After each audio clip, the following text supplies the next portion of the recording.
And there it is. There we go. And everything's working. Everything's working. Everything's working. Unless Woo! the people on Twitch are like, no, it's not working.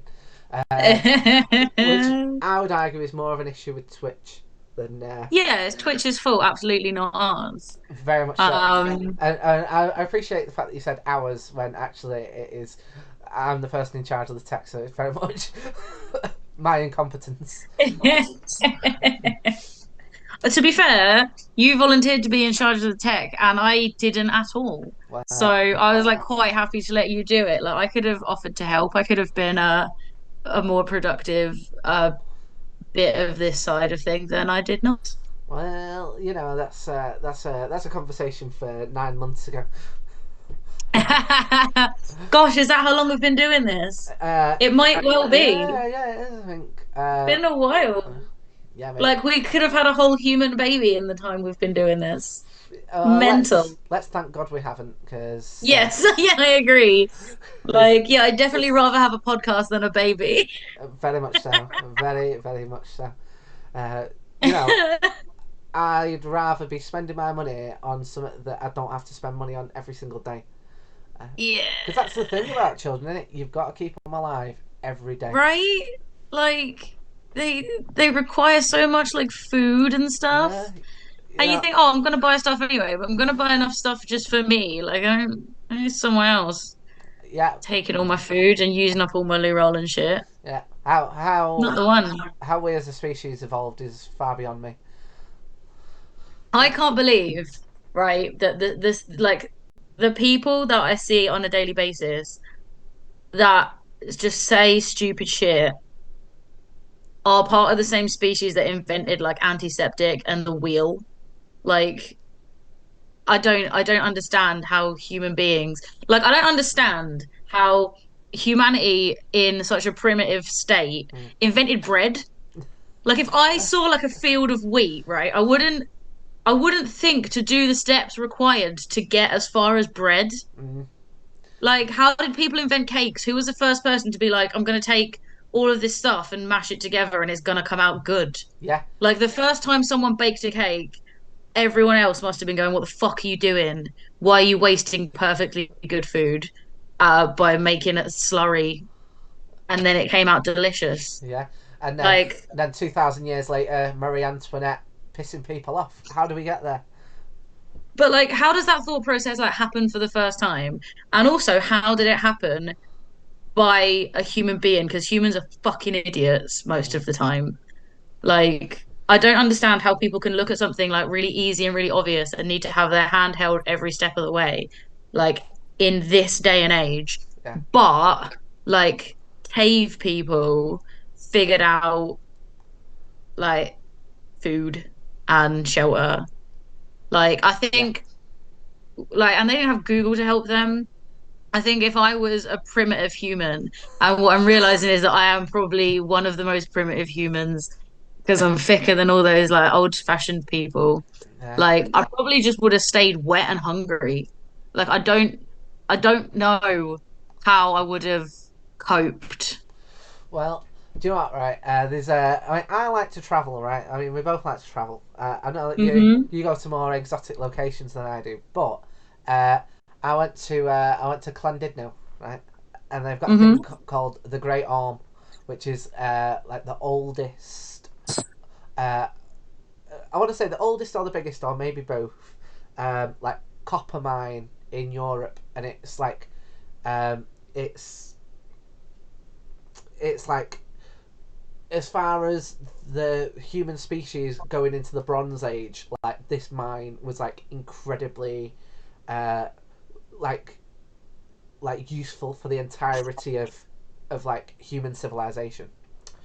And they said as part of the tour that in order to turn copper into bronze, you have to like smelt the metal with like iron, and they did test on the iron and found that there was like a trading link between like Wales and somewhere in Europe.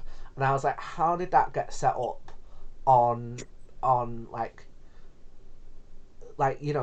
5,000 years ago, if not more? Yeah. When like last week I had my gran moaning to me about like the price of a stamp and how she wasn't going to send a card to Canada unless she got a card back first. It just What took. if they're sitting in Canada, like being, well, I'm not going to send her a card until she sends one to me, And well, that's the and then thing. they're both just not sending each other cards. Yeah, but imagine that, but with iron and copper trade in the Neolithic era. It just takes one spiteful old woman to ruin the entirety of the next 5,000 years. I know that's Yeah, yeah, I'm not sending yeah, any copper. I'm not sending any copper until they send some iron. I've already sent 2 lots of copper, and I haven't received any iron. Um, yeah. Well, that's the thing, like, because also when you talk about the way that knowledge works, we do as a species forget things. Like there's like a concrete that was used in like ancient Rome, and the recipe was like mixed with water, and modern people could not recreate the strength of the concrete that they used until they used salt water, because it says water, everyone was using fresh water, and like just as a society we'd lost that bit of knowledge until someone thought of it later on, and like it took so fucking long to like go back to doing it the way it was done, because it was just assumed that you would always know that. yeah. But like we think we're smarter as a species than we were many centuries ago, and we're not. Mm. Like we're the same kind of stupid monkeys programmed by electric bacon. Mad. I don't I agree. like, I agree. we've not done a lot of talking about Pokemon in this Pokemon podcast, have we, We, Tom? we've not. Well, normally what happens, a little peek behind the curtain, is myself and Kirsty normally get together maybe half an hour or so before we go live, and I'll like sort out all the various screens, and this time as I was getting ready to go live, my computer went. Do you know what? Do you know what would really be useful for you right now? If I install a whole load of updates and restart your computer, and then I was like, what's going on? Like this could not come at a word. Like, I don't know why it doesn't go. Do you know? And I know that there's a feature. I know there's a feature for this, but I don't know why it doesn't go right. I'm gonna do this at like 2 in the morning. And like I said, I know that is a Mm. thing, but it seems like it never ever seems to do it. Until it goes. Do you know that thing that you've got in half an hour's time? You need this search bar optimization, an antivirus update, um, and the thing that I find really frustrating about it is it then goes, okay, so we've spent a shitload of time restarting your computer and reconfiguring your computer, and now we're gonna install, and it's continually going. Are we done now? Are we done now? Are we done now? So normally we would get this kind of conversation out before Yeah. We before we do went live. our little pre-show chat, but Yeah, now we've got to do it during the show. Like when my Switch updates, it has like a countdown bar telling me how long left to update. But then as soon as the countdown bar is finished, another one appears yeah. because it wasn't actually finished. And I'm like, why? Why not just include it all in one bar? So I'm not going, oh, good, it's only a little while left. And then there's a whole nother bar. Like, just do it in one. Whoever made that decision needs to like do a different job, not be allowed near these decisions again. I agree. I agree. And it should always have a this is how long it's going to take option. Should always have that. Yeah. Well, Rather that's than the thing. It has that on the Switch. It says, "Oh, download will be finished in like however many minutes. Update will be finished in however many minutes." And then when that amount of time is up, a new bar appears with a new time, and I'm like, "So you lied to me? yeah, That whole countdown was a lie. It's just countdown to the next countdown." and it's never the final countdown. That's how you know that song was written pre Windows XP. Um, So, how have you been since I saw you last? I've been other than the last hour, I've been pretty good. Yeah, I've been pretty good. We are building towards the Haha Horror Show tour. Um, which starts this Saturday. We've started to sell tickets for it, which I'm quite pleased about, because for a while I was like, oh my god, oh my god, oh my god. And no, it's started to kind of tick on up now. And it's the same with the Comedy Lab stuff, which is only 2 off being sold out, which I'm quite pleased with. So I've been working on that. We've been getting some press for the shows. Hopefully, going to get some more press over the next week, which would be really nice. Um, um, I did British Comedian of the Year, which turned out to be a Exciting. monumental waste of time, mate. Monumental waste of time. Ah. So what happened, right? This is what happened. Again, wait, I'm almost annoyed at myself for doing this, because I'm aware that me and you ramble anyway and go massively off track. And like Pikachu, I'm already like, this is gonna be like a big boy episode, and I'm Yeah. like, no, I'm started on bloody British Comedian of the Year, right? So they had these like pieces of paper that you like picked a piece of paper out of to, and most of the time that'd be for the running order, right? And it Mm-hmm. was one through 7, right? Because there was 7 acts or 8 acts, right? Um, and I picked out number 7, and I was like, brilliant, going on at the end. And then they went, no, no, no, no, no. That you are 7th to choose where you go. And I was like, oh right, so I don't get a choice, and I'm gonna get the shittiest spot. So I did. So I went on opening, and then 2 hours later, when it came to uh, like picking who the British Comedian of the Year was in that heat, it's like Mm-hmm. no one would have remembered anything that I bleeding did 2 hours ago. So Yeah. so and I was the first person who picked their piece of paper out. So I feel like the universe well and truly did me dirty. Um, Yeah. so yeah, so that's the main stuff I've been up to. Working on the tour, and I'll tell you what we have done. There we go. Right, pivot. I'm like a politician. Because this is the 25th episode, I went and got us some stuff for the new competition. Uh, Being a Pikachu specific episode, so I got us a plushie which we're going to give away, and uh, I also got us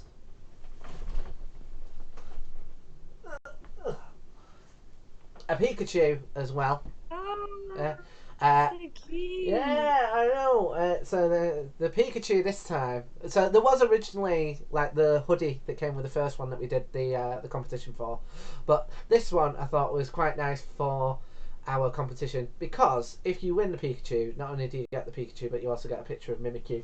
Um, but these are we're going to be giving these away, and we have uh, vaguely worked out how to do the competition. Do you want me to introduce it, or do you wish to do it?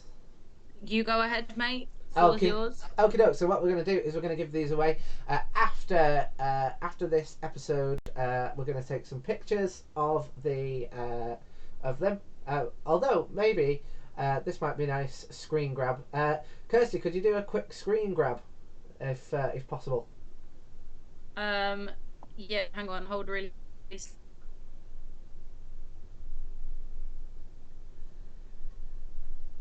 There we go. There Got we go. ya. And just in case, there we go. Can we do another one? I will do some more. Keep explaining, and I'll Oh, let you know. Keep holding them up, but keep explaining. okie doke. So I Uh, flipped it because I thought, people might not want to see just my big head. So I thought I'd flip it as well. So what we're going to do is we're going to put out a post which connects to our link tree with all the podcast and the Patreon uh, links in it, and we're going to ask for you to like and share that post, and that will get you. So a like will get you an entry into the competition giveaway, and the share will get you an entry into the competition giveaway.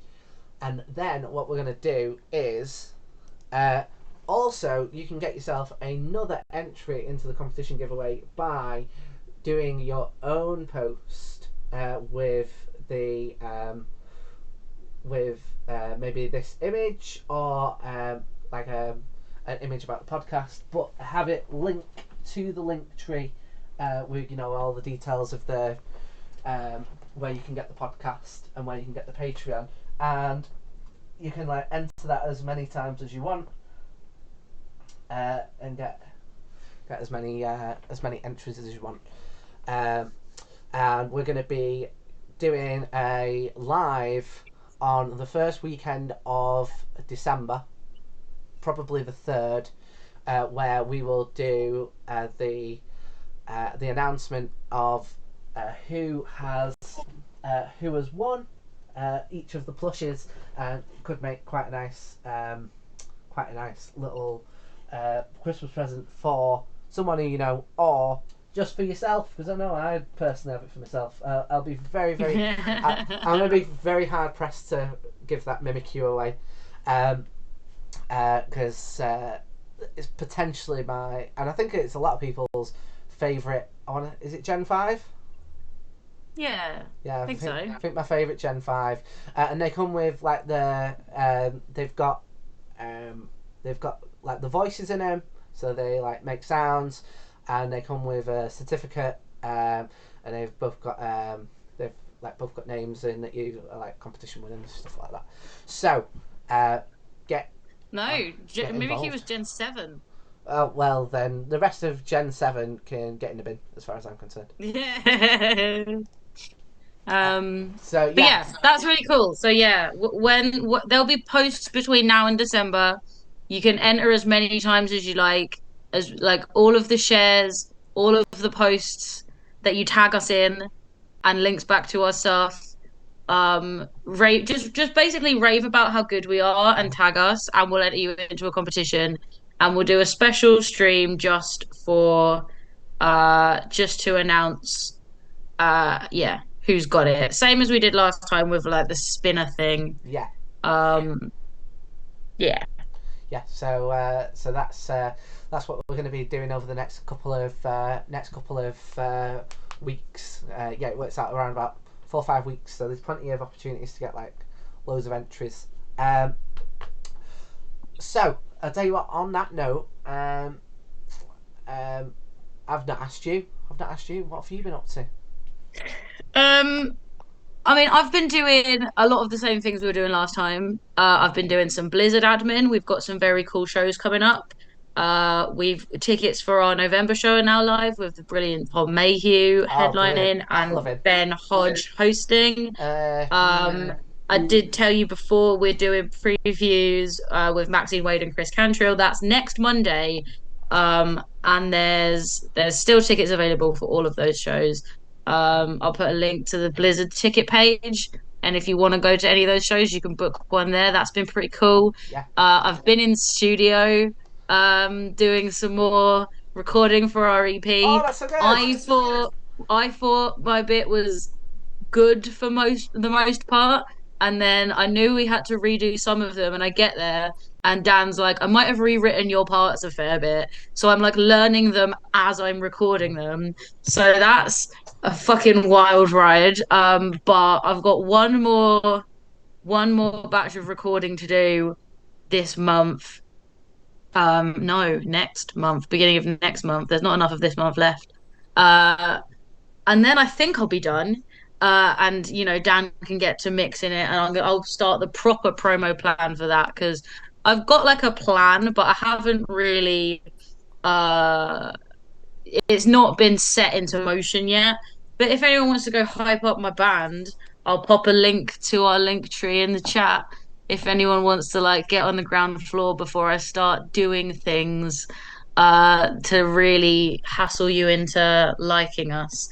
And apart from that, I've been playing the Pokemon trading card game for the first time in my life, because the Switch online subscription that gets you like retro games that you can play on your Switch has the Pokemon trading card game on it. So I thought I shall give it a go, and I have beaten it.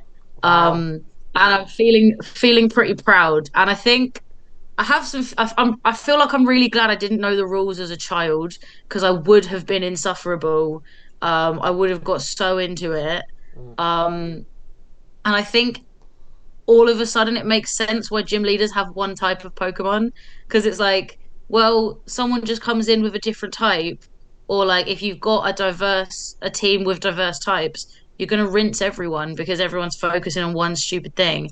But obviously in a deck where you've only got so many cards and you've got to have energy cards attached to do moves, it makes so much more mm, sense. And being able to beat people of different types is more of a skill, and knowing how to do that mm. with set decks or whatever is like it makes so much more sense than in the games, the Pokemon games, main Yeah, series yeah. game. I, But yeah, I played it, I beat it. I thought it was fun. I was annoyed that like they give you like when you win and they give you the legendary cards, like the credits roll and then the game just ends, and I'm like, no, now let me go and rinse people with the legendary cards. Like, what's the point in like the prize being cards? Then I can't play with those cards. Fuck. But I do think it would be cool to see them do like a, you know, modern remake of the mm, Pokemon trading card video game. yeah, Um, I definitely think they should do that. Um, I don't know where else I'm going with it, yeah. Well, I mean, but as you I know reckon it'd me, be cool. I'm a big fan of the trading card game, and when Yeah. I come see you in, it's only like 2 weeks now. So I when know, it's so I close. know it's exciting, isn't it? Yeah. We definitely need to like work something out cool to do with that as well.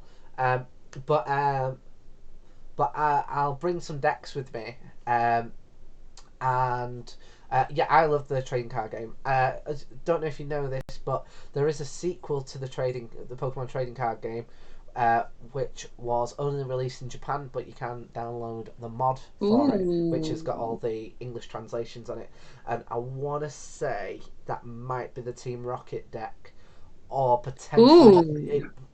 It might be Gen 2, but I don't think it is. But yeah, so in the Pokemon trading card game, they did the normal. So it got released as base, fossil, jungle deck, and that was how you got all 151 across the three. Or was it 150? But anyway, it doesn't matter. But they then, because Gen 2 hadn't come out, they then released what was called the Team Rocket deck, which had what was dark Pokemon, which was like Pokemon that had been a bit like the Shadow Pokemon from Pokemon Colosseum. Um, Hmm. and I get the feeling that Pokemon Trading Card Game 2 is to do with the Rocket decks, and there's like a little bit more story to it. The other thing that I love before we like move on, because I feel like I'm going into like real boring Pokemon territory. Like, so there's only in the base set, there's only 7 different types. They've combined the types, and I love the fact that they've done that. One, because I think it simplifies it, but they do, I think, quite cool stuff. So like if you've got a poison type if you've got a grass type Pokemon, it'll be weak to fire.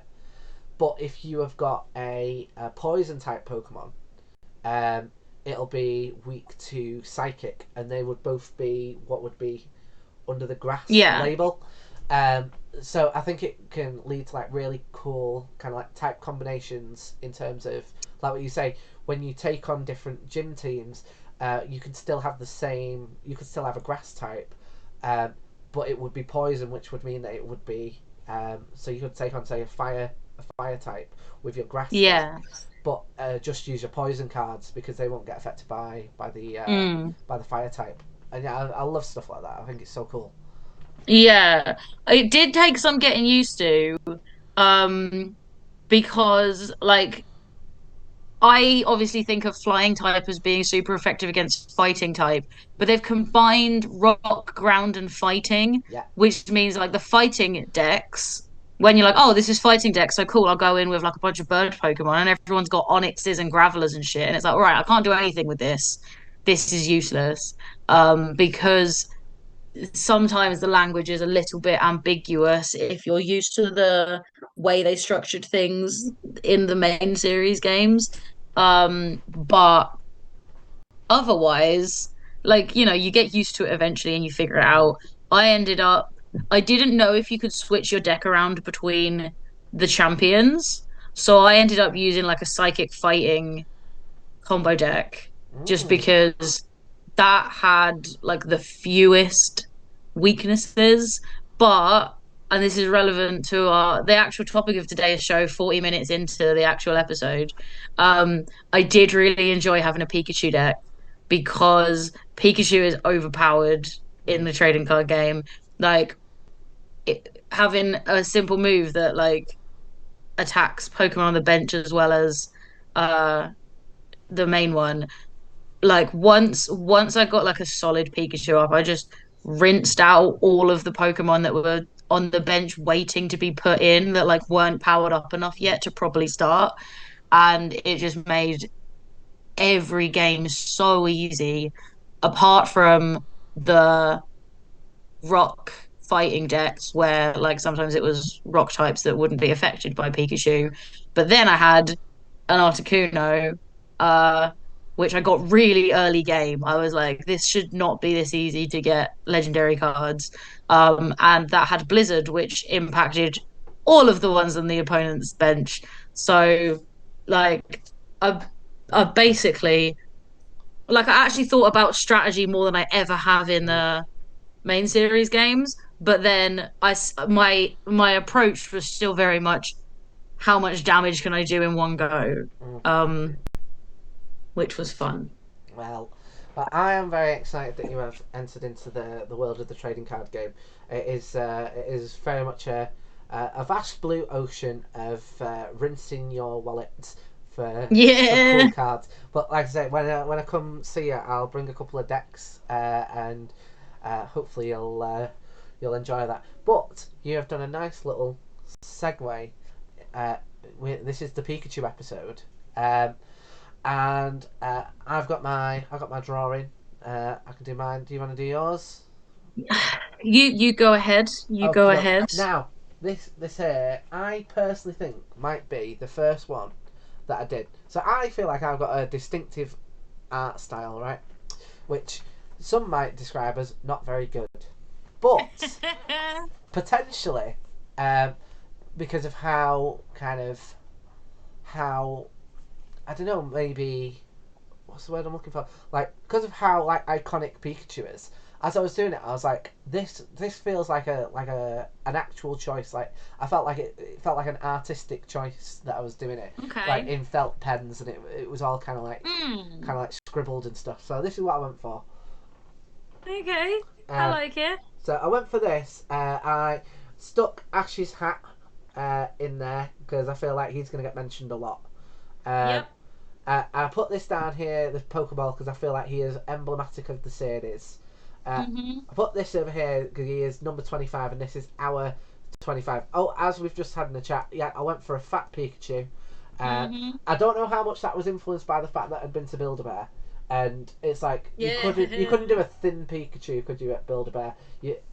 And on that note as well, I stuck this up here, the Pokédollar, because I feel like to some extent he is the cash cow of the franchise, Yeah. um, which I intend to kind of chat about once we actually get into it. Um, and this is another thing that I put that again I want to like chat about. Uh, I put the black tip on his tail because that's like a conspiracy theory that Mm-hmm. some people remember him with the black tip on his tail, and I am one of the people who does. So yeah, so that's my one that I am like. I feel like for once my drawing has a chance because I think it looks artistic and like intentional, but it very rarely is. I Uh, mean, that is very fair because I fucking hate mine. Because I've spent ages like, right, what kind of Pikachu do I want to do? Do you want to do like cute Pikachu, fat Pikachu, action shot Pikachu, like Pikachu in a hat? What are the cosplay Pikachus? And then I just overthought it and overthought it, and I was like, I need to just get something on this piece of paper. And I ended up doing, I mean, this, and I like that's my Pikachu. I've done like a action sort of shot Pikachu gonna kick you in the face. Yeah, yeah. But like it's also like I don't know. It doesn't I still don't know how I feel about it. Or if it bears any resemblance to any of the ideas that I had. Um but there it is, that's it. That's what Well, I've done. well, I mean, I went through a similar thought process. Yeah, I went through a similar thought process. In that, I was like, which one do I do? Because at one point I was going to go with Surfing Pikachu, uh, and I was actually going to do Pikachu wearing Ash's hat, which is another reason Mm, why Ash's hat made its way yeah. in, because that's like one of my favourite ones. And then what happened was I kind of drew the outline, and I was like, okay, this is like coming quite easily for me. And then by the time I'd drawn the outline, I was like, right, well, there's nowhere to stick the hat now. Uh, but Yeah. I was like, the hat is still in there. It's still going in there. Mm. Because I was like, do I want to do like surfing Pikachu or like flying Pikachu or all of these like variations on the Pikachu that we see, throughout the entire series and all of the like fun bonus content that we get. And I think I overthought it enough that I'm like, no, none of these sort of speak to me as like my mental image of Pikachu first time I think of Pikachu. Um, but I don't know. Now that I'm here, like now that I've done it and it's finished and I'm not drawing Pikachu anymore, maybe what I wanted to do was like, Pikachu being held by the rubber gloves like in the first Mm, episode. Although Pikachu has changed a lot since then, that is still very much how I think of Pikachu. Like I yeah, think Fat Pikachu is iconic. I don't I don't want like skinny Pikachu just is not the one.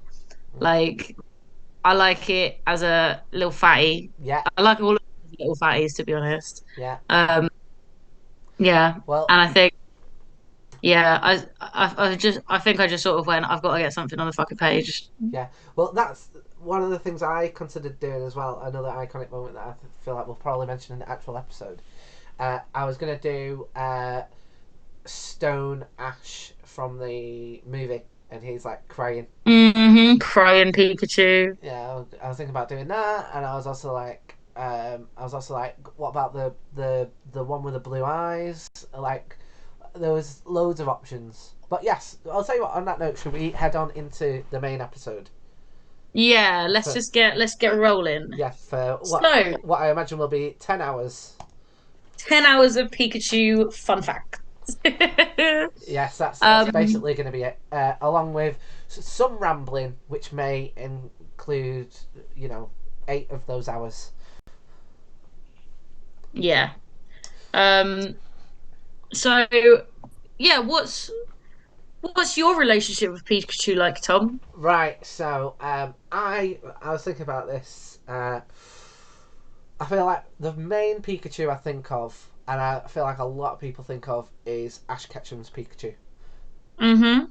Like that was the main one that I thought of, and you know, I was like I said, I was gonna put Ash's hat on him, and I always think it's quite a nice little nod whenever they like release like a version of him wearing the hat with the green L on it. So that Yeah. was like the first thing that I thought of. But he's so iconic. He's so like integral to the franchise now. Um, and I don't think he was always intended to be. You know, and actually there is evidence that he wasn't intended to be. But Yeah. yeah, the the entire rest of the entire rest of the franchise, I think, is somewhat leans on him. Um, Yeah. and then off the back of Ash Ketchum's Pikachu, I then thought of the surfing one from the episode with the blue eyes. Um, Yep. and then I started thinking of other Pikachu's, such as the the surfing one from Pokemon Snap, which you like go on Mm-hmm. the surfboard. And in fact, now thinking about it, I'm pretty sure that every level, apart from the final level, has got a Pikachu in it. Hmm. But the surfing one from the beach, I think, is like the first one that I think of. Yeah. Um, so I thought of that. Um, I had Pokemon Yellow, which I Yep. think is like one of the best Pokemon spin-offs they've ever done. Um, Hmm. and I think that every spin-off since, people have wanted to be like Pokemon Yellow, and I find it odd that they've never gone down that route. Like, go, okay, this is the slightly more anime inspired one. Yeah. You know, the game's been out for a year. The anime's taken inspiration. The anime's now out, and now here's the snake that eats its own tail with that. Mm. Like, there's no real reason why they couldn't have done that with Pokemon Emerald, and Pokemon Emerald is very very good. But again, it's like, I think that people have been willing for it to take more inspiration from the anime for like a long time, um, and I'm not too sure why they don't do that. Maybe there's like a rights thing, maybe it's like an ego thing, but I feel like that's a missed opportunity that they've had ever since Yellow, because I think that a lot of people think of Yellow as like the quintessential spin-off, Yeah. where it was the first partner Pokemon. Um, I tell you what, right? Little story. So a friend of mine had Pokemon Yellow, and in Pokemon Yellow you can't evolve your Pikachu because it does the no. I refuse to be upgraded with the Thunderstone. So Yeah. my friend, when I was like 8, um, traded me their Pikachu from Pokemon Yellow. I put the Hmm. Thunderstone on it and traded it back, and then they were very, very, very disappointed that they didn't have a Raichu following them around. And Oh. they were like, yeah, I feel like I've ruined it now. I feel like I've ruined my Oh, own game. bless. So so that's another one that I think of.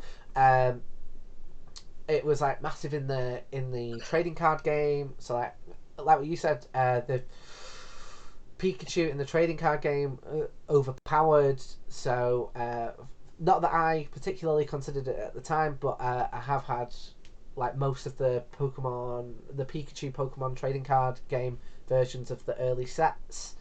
Um, so yeah, I'd say that I am pretty connected. Oh, and I've had a number of Pikachu plushies as well over the years. Yeah. Um, I have also had a number of Pikachu plushies. yeah. I used to have, so when I was a little kid, the bag that I carried my Game Boy around in was shaped like a Pikachu. Um, and it, I carried it around on my back, and it unzipped and it had a little Game Boy sized pocket and then two little game sized pockets as well. Oh, that's pretty cool. Um, Did you use yeah, it I for used to that? take it. I did, yeah, yeah, yeah, and I used to take it everywhere with me. And like in the middle, I'd like sometimes put like a book, um, and usually some like spare batteries because I must have gone through so many fucking batteries as a kid. Mm, On Game Boy, just playing my parents bought me a like charger attachment because of how much I played my Game mm, Boy. yeah, And they got fucking sick of me using all their batteries. But yeah, my bag was shaped like a Pikachu. yeah. I have a plushie Pikachu that I've had since I was a kid that I don't know if the voice in it still works. If you punch it in the stomach, it says Pikachu, which is cute. Yeah, I've had a lot of Pikachu plushies. Mm, I never had Pokemon Yellow. I had Pokemon Red and Blue. Um, I remember having many a Pikachu on my team, uh, growing up because like that's the one that you want. mm, Like I remember spending fucking hours and hours and hours in Viridian Forest, like yeah. waiting for a Pikachu to appear because I don't have a high spawn rate.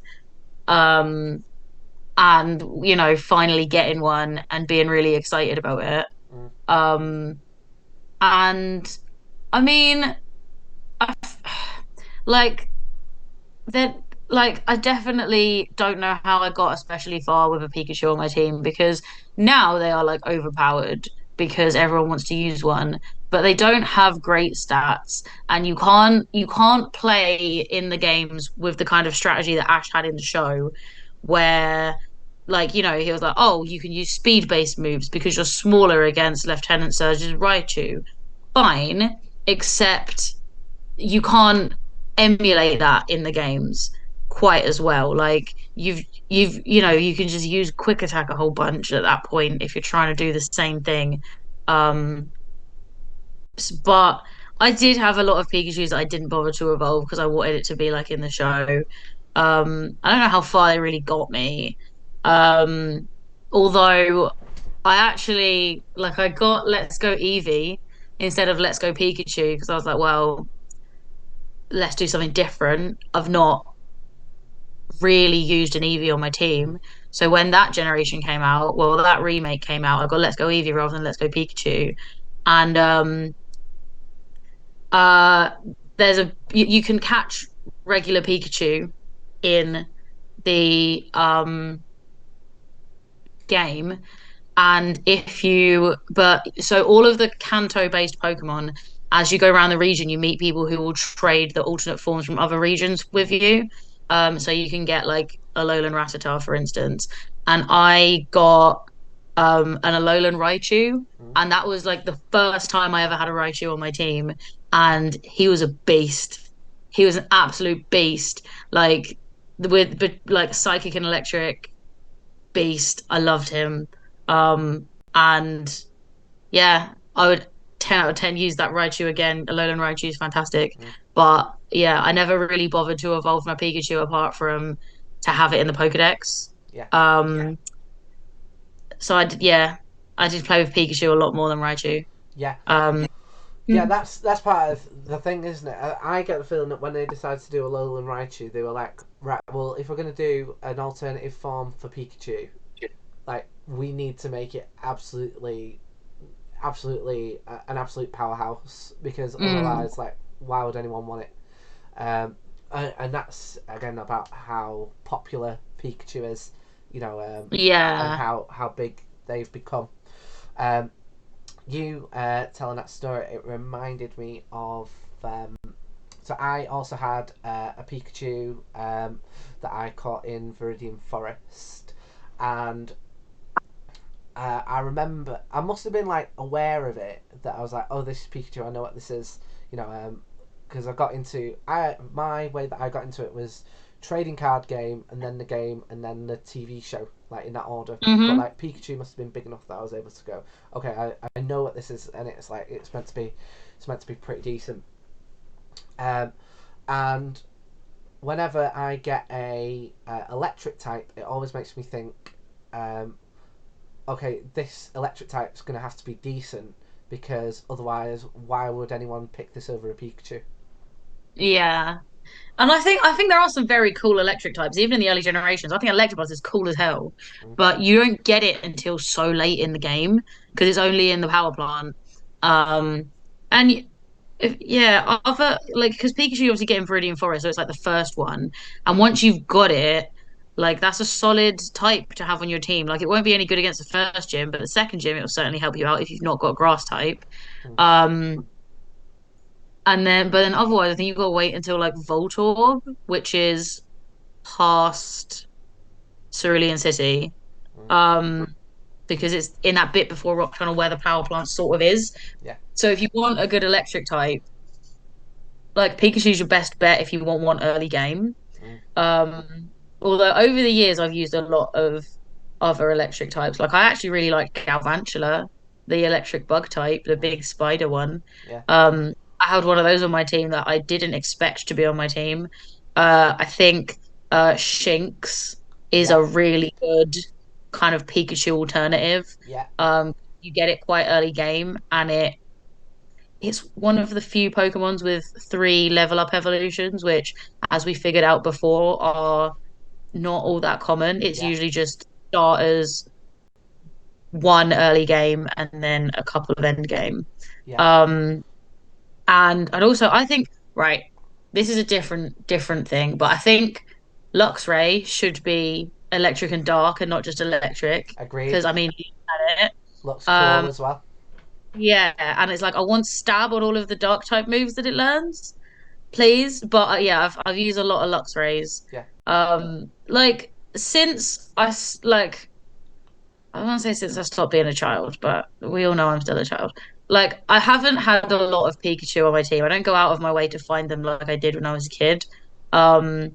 And I feel like I absolutely did not expect to have that Raichu on my Let's Go Eevee team up until it happened, and I was like, oh, actually, this is fucking cool. Mm. Um, um, I do remember a lot of like obviously all of the big emotional beats in the show involve Pikachu because it's there Yeah. for every single episode. Um, I I do feel like there are some really powerful ones with Pikachu though, like the one where they meet all of the other wild Pikachu and Ash says to leave Pikachu behind and Pikachu refuses. That's really cute. Pretty sure Mm. I cried a lot at that one. Um, Pikachu crying at the end of the film is a tearjerker for I think everyone. Yeah. I still Um, cry. I still cry. Sometimes when I describe it to people, I get yeah, all worked get up. all. I remember my nan taking me to see it in the cinema and me sitting there and being like, shit, nan can't see me cry at Pokemon. And when I was like 6 or something, like I was so young and I was like, oh, I don't want to see me crying at Pokemon, but I'm crying in the cinema at Pokemon. Um, I think they did kind of ruin it a bit where they did that remake of it and Pikachu was like, "Oh, the reason I didn't want to be in the Pokeball so I wanted to be with you." It's like that's a fucking lie. We know it's a lie because you didn't like Ash. That Yeah. was the reason you didn't want to be in the Pokeball, you fucking liar. It might be the reason now, but it wasn't the original reason. Like, what is this stupid shit? Yeah. So Not a fan. I've never seen the remakes. I've got a thing about like remakes where it's like I I sometimes I've not that I refuse, but I am reluctant to watch a remake if I'm like I don't Yeah. see the point of the remake. Yeah, like if the original one was good, just watch the original. If the original one was bad, like come up with something new to make to a new story to tell. Don't remake it. Yeah, totally. Um, Like that, I remember. Right, so right, I don't know if I've told. I don't feel like I've told this story on this podcast before. But I mean, it's not Pokemon related. It's but I'm fairly certain I've told this story before. Right, one of I think the saddest, most pathetic moments of my entire life was when I got really wound up at the idea of the RoboCop remake to hmm to the point where I sent an angry message to the studio saying saying RoboCop is not a science fiction as you may assume. It is actually, in fact, a satire. And even though its visuals may look a little bit clunky, that is part of the visual aesthetic. And quite frankly, the satire still stands. So I will not be going to see your film, and you will not be getting any money from me. Thank you. And Tom. yeah, what a sad little boy. Okay. Oh, Yeah. bless you. Um, I thought Sparky was a good Pikachu. Richie's Sparky Yeah. that technically defeated Ash in the first Pokemon League because Charizard refused to fight it. That was cool. Um, and I think also a really good way for Ash to lose. Yeah. Because Ash had to lose, but if he just lost in a battle, it would have been a bit underwhelming. But the fact that it was here is an ongoing issue that you have not been able to resolve. Mm. Um, so it was like it was still a comment about him being a trainer rather than just being unskilled at battling, which to be fair, Ash also was, let's face it. At that point, I think he's got good now. Like the Ash in the newest seasons is actually a skilled strategist compared to Ash in the original seasons where he just sucked at everything. I don't know why we liked Ash. Um, what else?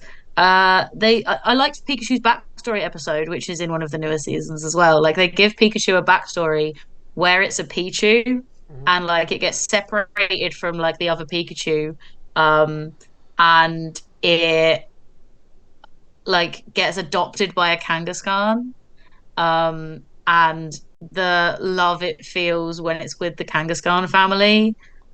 is what causes it to evolve into a Pikachu. And Oh, then yeah, and then it gets like separated from the Kangaskhan family and that's how it winds up with Professor Oak. But like it's actually really cute. I like it and it explains why it was already a Pikachu, so technically a middle evolution when Ash got it. Um and yeah, just and it's kind of sad because it's like Pikachu probably never saw that Kangaskhan again. Um, and you think now that they've done it, they should maybe have an episode where they reunite would be sweet. mm. But I don't think they have. But yeah, I think that's a very cute episode. Definitely worth uh having a watch of. If So, you're not gonna watch all of the new episodes, I think that's a very cute one to see. so does that Kangaskhan not have a baby? Yeah, it does. And like Pichu and the baby were like besties. Because I was And gonna say, like what I'm wanting really from that episode is a Pikachu in a Kangaskhan's pouch. yeah, that happens. Yeah, but just Um, him, just him.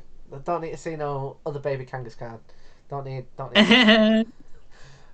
Um, but um, oh, that's one other thing as well that I think of when I think of Pikachu. It's like because again of like how iconic it is. It's like um, any generation. Like I'm like okay, well Pikachu's gonna be in this. When I found out about like the crystallized Pokemon, I was like, okay, they're probably gonna give Pikachu like a cool crystallized. yeah. They're gonna give Pikachu like quite a cool Gigantamax and stuff like that. So I kind of I look did forward to like the that. Pikachu Gigantamax. I did like that it was like I think right, so I think the Pikachu versions of things can be a little bit hit and miss. And I think they do pay a lot of tributes to like early things when they do it, like how the crystal thing in the most recent one, the flying one was balloons because that pays tribute to the Pikachu on the balloons. Yeah, And the a Gigantamax Pikachu is basically looks like the original fat Pikachu game art, which I really like that they're like, yeah, we know we've changed the design over the years. We definitely uh um acknowledge that. I thought it was very cute. yeah. I must Um admit that is something that's like it is. I want to say the reason why they changed it up was to make it like easier to draw and animate, but it's like the fact that they did make it skinnier, not a good look. no, I don't know why it needed to be skinny. I like little fat Pikachu. I liked all of the first ones, the like the early generation when they were all fat, and they've all kind of like got lean Mm, in a really annoying way. I would like more Pokemon to stay fat. I agree. Let's start that as a GoFundMe. Bring back fat Pokemon. Yeah, bring back fat. What do we want? Fat Pokemon. When do we want it? When they Fat arrive. Pokemon. Immediately. Yeah. Um, but yeah, I think if you are connected to Pokemon, you've probably got like a decent relationship with Pikachu, unless you've actively tried to push against it. Um, Yeah. like sometimes I'll be like, no, I don't want a Pikachu. I'll be like, no, I want. If I'm gonna go for an electric type, I want like something like new and cool. Which Mm. I'll sometimes try and do. Like most generations that I play, I'll be like, um, I'll try out the new Pokemon. Like Yeah. I know that there are some people who will just be like, oh, I just play with stuff that I like and I find cool, and I think that's fine. But it's not like Yeah. a mindset that I personally like ascribe to. But Yeah. Like it's I like, like to try the new Pokemon, and I also like to try and build a team that isn't the obvious ones. Because I think the obvious ones are like you can use like it's always the starter, usually one of the legendaries. mm, There are a number of like usually like the first route flying type. mm, You've got your Pikachu clone. Like I think there are a lot of like obvious Pokemon that are obviously designed to be in your competitive team because they get to be that strong. Yeah. and I get it, but yeah, I like to try and play with um uh sort of new and interesting ones, or like some that come a bit out of left field. I don't always succeed. I Yeah. do often fall back on like having a Luxray and a Talonflame. Mm. Yeah. Well, I've mentioned it on this podcast like before. There are teams that I like refer to as like Ash Ketchum teams, and I think part of Hmm. that is because they are designed a little bit like what you say about like this kind of competitive end game team. But for me, it's like Hmm. it's got a fire type, it's got a water type, got a grass. It's like it's very all round, but it's a flying type, and it's like an electric type, and I find that like a little bit dull. You know, if I do playthroughs like that. What I normally do is I'll go, okay, for this run through, I'm going to try and build it around. I'll usually either go, okay, I'm going to try and build it around like dark type or steel type or psychic type, and then it's like once I get my psychic. Say if I get my, so one year I did that with a ghost type, and I caught a lampwick, a litwick, yeah, Ooh. and I was like, okay, so I've got a ghost fire type, and then I kind of built the rest of the team around having a ghost fire type. There was one year that I did, um, I want to say I did it around a Cophagrigus, which I want to say is a pure ghost type. Um, I've done one around, oh, what was it called now? It's like, right, I'm gonna describe the Pokemon, and I'm gonna tell you what its name was, and I'm hoping that you're gonna tell me which one it was. Right. I can't remember. Okay. Right. Uh, I called right. It was basically like I think it was a steel type, and it basically had knives for hands, Um, and I called it Stabby. Bishop. Oh, Bishop. There, that's what it's called. Uh, Yeah. so I built a team around that because I was like, okay, this is like quite cool steel type. Yeah. Um, But where I'm going to link this back to Pikachu is I think because of how iconic Pikachu is, because of how much I think that they dominate lightning types, I Yeah. very rarely ever go, I'm going to build it around a lightning type. Yeah. Yeah, I get that. Um, yeah, I Mm, don't, yeah, because I think like every generation has like its Pikachu clone, but I think none of them were quite like none of them had the impact that Pikachu did.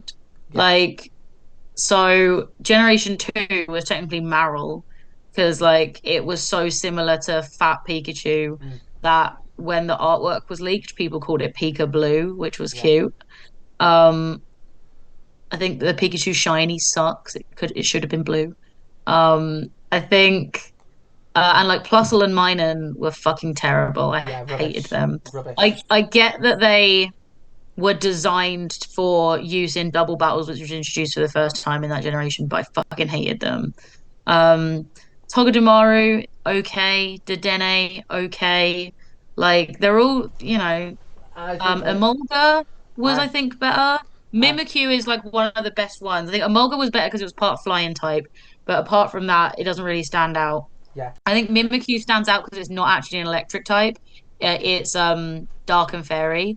So I do think Mimikyu and also it's got like that tragic backstory. And I think Mimikyu is a well-deserved smash hit of a Pokemon. Yeah. And it was like the first Pokemon clone at all that did anything really interesting with its kind of obvious tribute to Pikachu. And Mm, I also like the little bit of lore that it brings in that Pikachu is popular in the Pokemon world as well.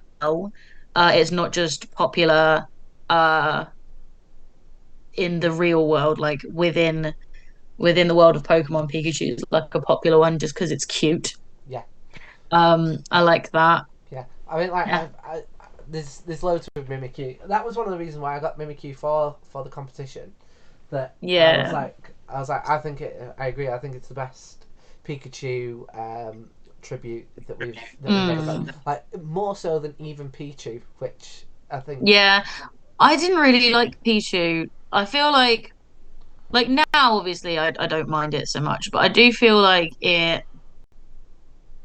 um it can be kind of annoying in that like it undermined a lot of the things you learn about Pikachu in the first generation. And obviously now it's so far away it doesn't fucking matter. But like if you rewatch those episodes where like, you know, the one we mentioned earlier where Ash says to Pikachu, go back and be with your own kind if you want, you're allowed to be in the wild and Pikachu refuses.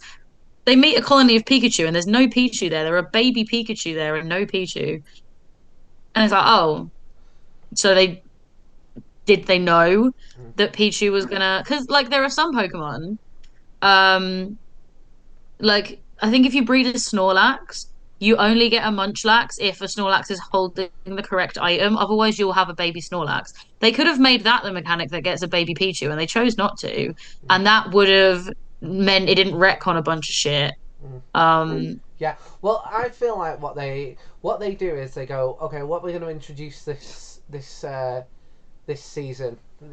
generation, and then they go, right, well, we we we have to map it onto Pikachu somehow, Gigantamax, mhm. terrestrializing. Yeah. Um, they also like they also for Generation Two, I feel like they kind of went, okay, Pokemon's really big. Let's do our big idea for Generation Two, baby Pokemon, and that's like the Mhm. the, the beginning of them going, okay, well, let's add this onto Pikachu, um, Mm. and you're right. It does cause some kind of canonical issues, um, but I'd say that it's the same with when they do this. The same for Eevee, because I feel like Yeah. every generation or two they'll go, okay, here's a new breeding mechanic. Let's apply it to Eevee, and it's like, well, you don't need to. Just make a new one. Yeah. Yeah. I think like they do lean into nostalgia a lot. And I think that is because and I do think the Pokemon company does a surprisingly good balancing act of appealing to new players and who are children and having enough for, you know, grown-up nerds like us to continue playing. Yeah, I think that is a very fine line to walk, and the Pokemon company does it really well for the most part. I think there are some stuff that feels like an obvious like attention grab, nostalgia grab, whatever. But I usually don't mind. There's normally enough stuff that I like about it that I'll tolerate it. I think the only game I felt really disappointed in was Violet and the Violet DLC. But like everything else, I can acknowledge the things that aren't for me and be like, well, that's okay because there's plenty of stuff here that is for me. That does uh feel good that I appreciate, and maybe there's someone else out there that appreciates this other bit that doesn't like all the stuff that I do. So I think, yeah, and I do think it does get a little bit formulaic when they're going, um, what's going to be this one's gimmick and what are we going to apply it to, and what's definitely going to get it, like Pikachu, Charizard, the starters from the new generation, like they always get it. And then I think they're picking out new Pokemon from Generation One to be like nostalgia value, the way that like Grimer and Muck got Alolan forms. The way that the ghost type Terrastalize looks like the ghost from of Marowak that Team Rocket killed. And I think, like Meowth got a Gigantamax. Um, Meowth got a bunch of variations and a new evolution. Primeape got a new evolution in Violet, which I actually really liked. So yeah, I do think it's um yeah, like they're stretched a bit thin on choices at this point, and having a default, how is this going to work around Pikachu that can then inform how it's going to work around the others? Like, I feel like it's from a creation perspective, it could be a really interesting, like a really like solid start jumping off point for when they're starting with like how that process is going to work. Be like, how does it fit around Pikachu? What's the internal logic, and then how do we apply that to the other Pokemon we want to apply it to? I feel like having that formula probably makes um it easier to get all the work done that you need to get done to like churn out these games as quickly as they do. Um, Although arguably they get better games if they release them on a maybe a little bit of a less tight schedule.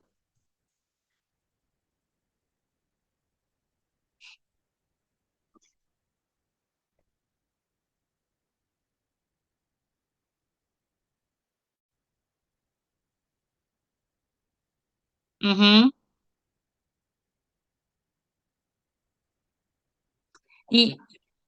Yeah.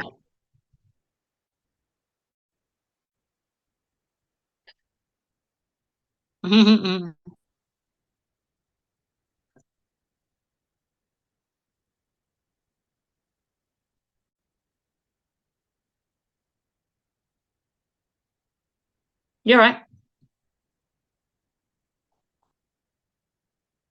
Oh, we can't hear you. Oh shit, what's happened? Like, what's different? Oh dear. I can hear you fine. Can I just say, my internet's been a bit slow, so the video isn't moving very much. But I'm keeping it open so I can hear the chat.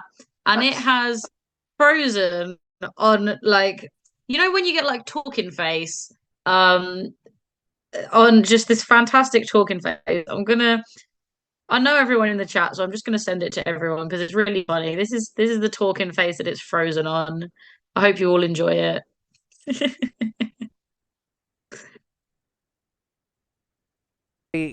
So there's this conspiracy theory called the Mandela effect. So I don't know if you know it or but I I mentioned. do know it. I also think there's a lot of, weirdly, a lot of misinformation about the Mandela effect with people not understanding it.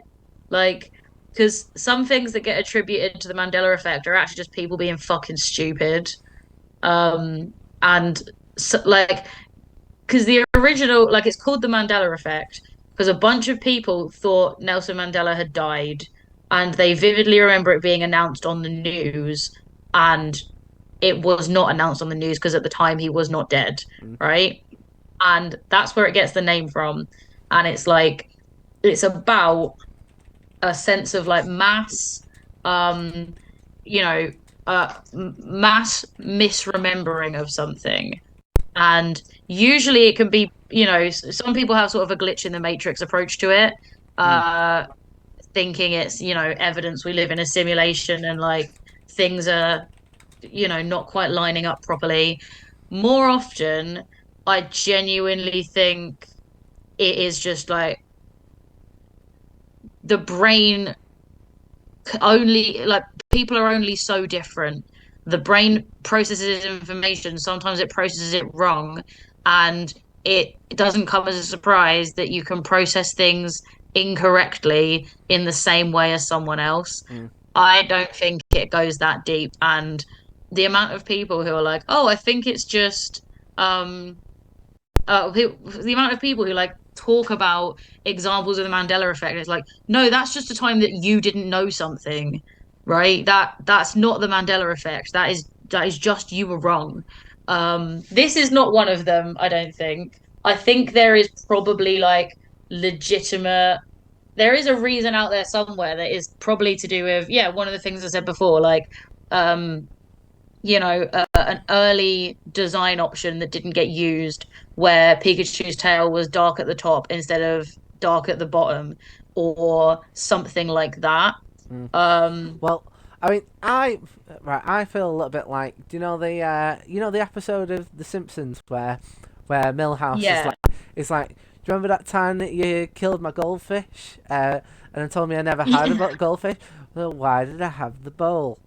Why did I yeah, have the bowl? And I think, right, for me, part of it is that, so the reason for that people give is that they've got the black tips on their ears, and to paraphrase Millhouse, if it doesn't have the black tip on the tail, why does it have the black tips on the ears? Why does it have the black tips on the ears? So that for me I is mean, that I just find as like an odd design choice, especially as well when you consider that it's like otherwise brown.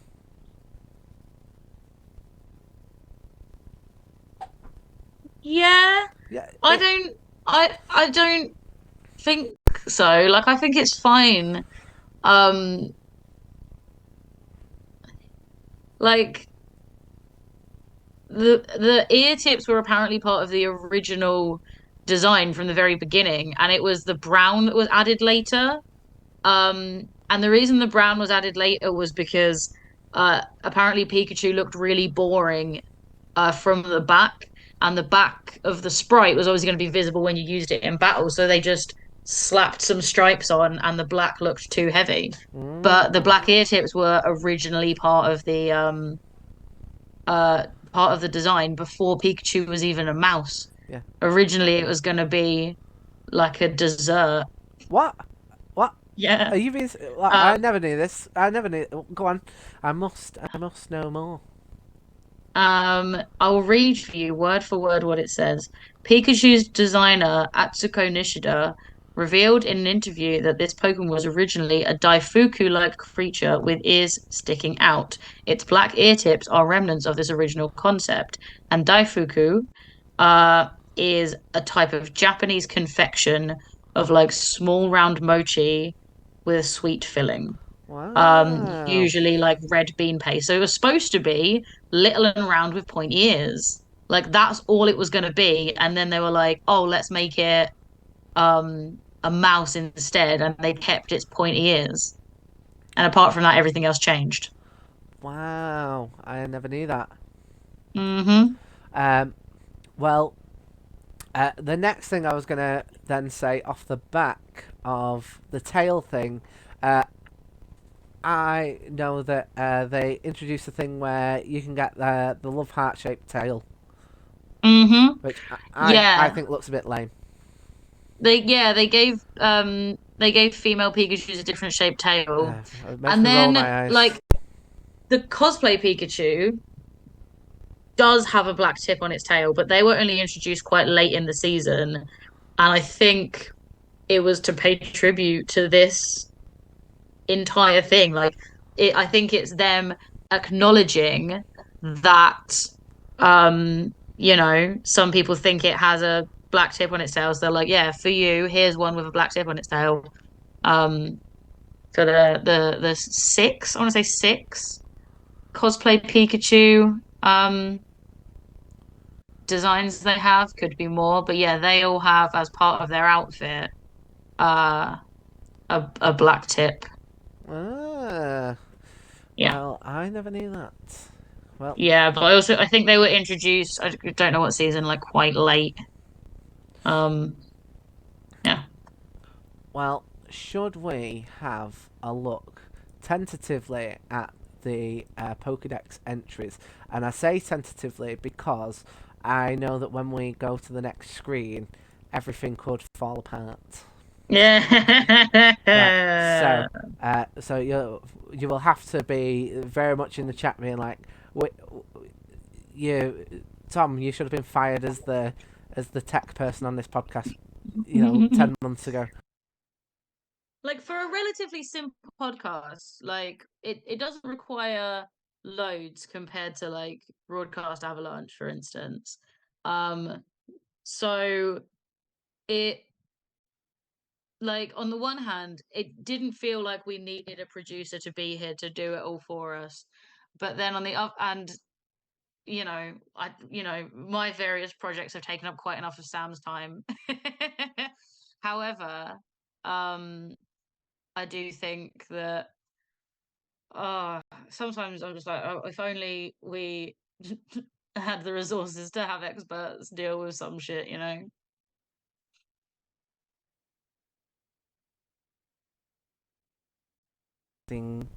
Adding this in. So hopefully that Well, should I hopefully before we that should do, work. before we do Dex entries, um, I just want to say I like Detective Pikachu. I didn't know if I was gonna like a film with a talking Pikachu because I'm a bit of a like I'm a bit particular. Like Pokemon aren't supposed to talk. Mewtwo can talk. Lapras can telepathically communicate if it is sufficiently advanced. Mm. I don't think most Pokemon should talk. Um, Meow. so I thought, and Meowth can talk, but Meowth had to actively learn to talk to the extent that it no longer had the capacity to learn its Pokemon moves. Yeah. Right? That was the whole deal. Now, And get his heart what broken by Meowsy. yes. I thought I wasn't gonna like Detective Pikachu, but I did. And I like the whole like Pokemon merging with human element coming from like the original site of Bill, merged with a Pokemon. That's quite funny. That's again a nice nostalgic tribute to the early games, early episodes. Um, and I did think if anyone was going to voice Pikachu, like, it, why Ryan Reynolds? Like, Pikachu wouldn't sound like a grown man, probably, but then it made it work, and it actually did work, and I really liked it. So that was handled very well, I think. I think that's the last thing. I, I, I I, think that's the last thing I I have to like tangent on. yeah, I've never seen Detective Pikachu, and Oh my God. I mean, we could potentially do a watch through, as a piece of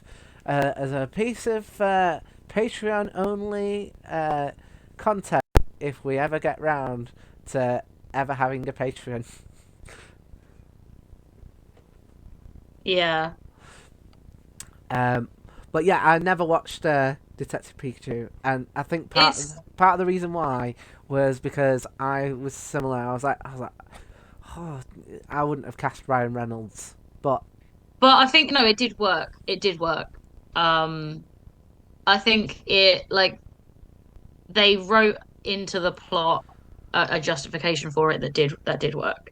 Um, Apparently Will Arnett is voicing Pikachu in the next Detective Pikachu game.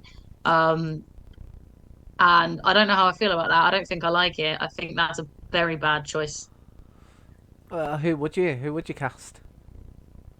I would keep the actor that's doing Pikachu in the anime. Like that's what Pikachu's voice is. It's very distinct. Like just Yes, it is. let it keep its own voice. Don't fucking change it. Let it be a Pokemon. Do you know what? Whenever I think of Pikachu's voice, I don't think of it saying Pikachu. I think of it saying Baby B, which it would say to Togepi, which I always found Hmm, very endearing. that's cute. Um,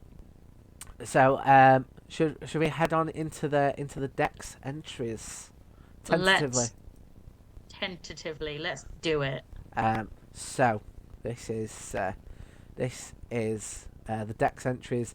We can see there on Bulbapedia that they have gone with the thin version of Pikachu, and if I'm right, this is the official artwork. Yeah. If I'm correct, right, when Pikachu changed to the skinny version of Pikachu, like there was like a big overhaul of a bunch of the designs, and they were told that this here is the design that you use moving forward.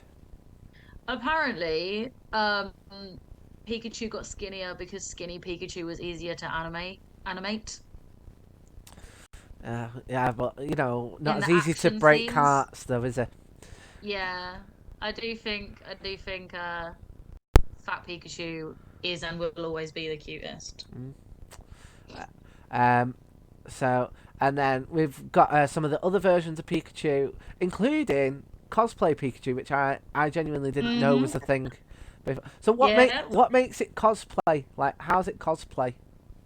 So the version that you're looking at the top there is cosplay Pikachu out of any outfits, but depending on what move you give it and what outfit you give it, it becomes better at like the different contest elements. Mm. There's like Rockstar Pikachu, Pikachu Bell, Pikachu Popstar, PhD, and Pikachu Libre, which is like a Mexican wrestler. And they correspond with like the contest conditions you can do, and which one you get is dependent on like a special move that you teach it to use in contests. Mm. And like they look really cool. Yeah. They did appear in the anime in their different outfits, and I think also in the manga. Yeah. Um, and Um. yeah, it's just Pikachu wearing clothes, which I think is quite a popular kind of way of doing art. Yeah. Well. Pokken Pikachu was a Lucha Libre Pikachu as well, Yeah, wasn't it? Um. yeah, and he had the dark tail as well, so he was like an official cosplay Pikachu. Look at that! Right, I learn something on this podcast every single time. Uh, we've got and we got their Gigantamax Pikachu, and the way its tail is, I'm pretty sure is like the way I used to draw the tails, like back when I was younger. Really, really long, Really long, loads of long, zigzags. massive tail. Yeah, Yeah, even though in the in all the official it's just artwork, like yeah, yeah, it's just like two. Um, yeah. um, so and they've got all these different types. I don't know what Pikachu 2 is. Pikachu 2 is the version of Pikachu that Mewtwo cloned. Ah, right. An Ashachu. So that is the um when Ash was turned into a Pikachu by a Pokemon magician. Um that's what he looked like. That's God. Sometimes I hear things and I'm like, God, that sounds dreadful. I hate this. I've just got it up. Right, I've just got a picture of it just because I wanted to see what it looked. I hate that. I hate that so much. That feels like, do you know that meme?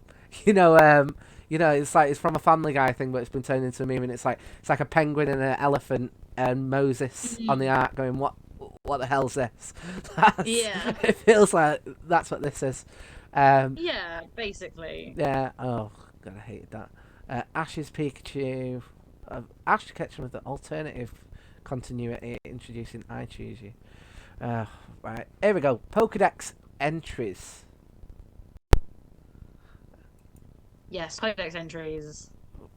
Let's have a read, shall we? Indeed.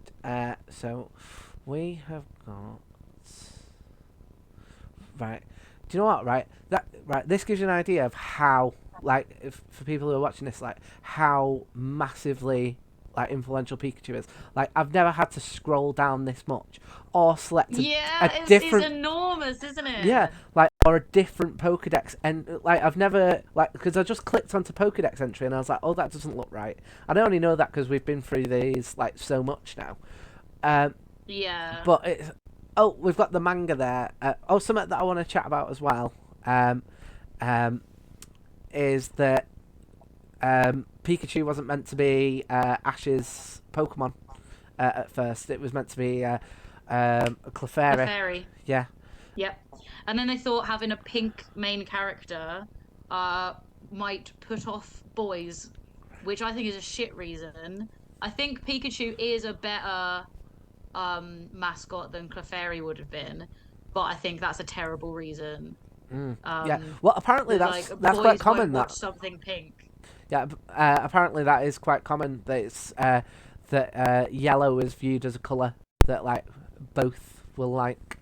But yeah, apparently it was meant to be Clefairy, and I want to say in the manga, Clefairy is somewhat more prominent because Yeah. it wasn't subject to this massive change that the anime had over the whole franchise.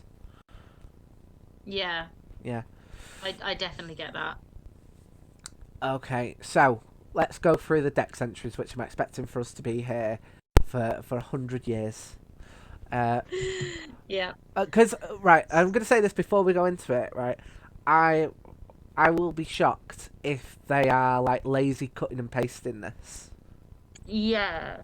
Because like there is so much lore about Pikachu just like scattered through like all of that content we just scrolled past. Like there is so much they can pull from if they're reusing a lot of stuff.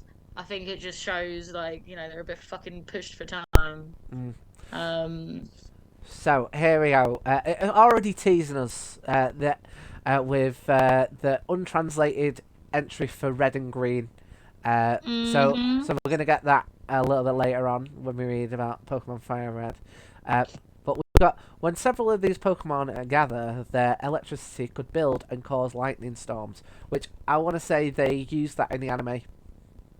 Yeah, they did use that in the anime. And I also think it would have been nice to see that more in the games. Like, I've said this before, where, like, if part of the plot was, um, you know, occurrences that are natural, but you have to, like, curb because they're, like, wild Pokemon getting out of hand, not realizing, um, the kind of, because they're just, like, doing what Pokemon do.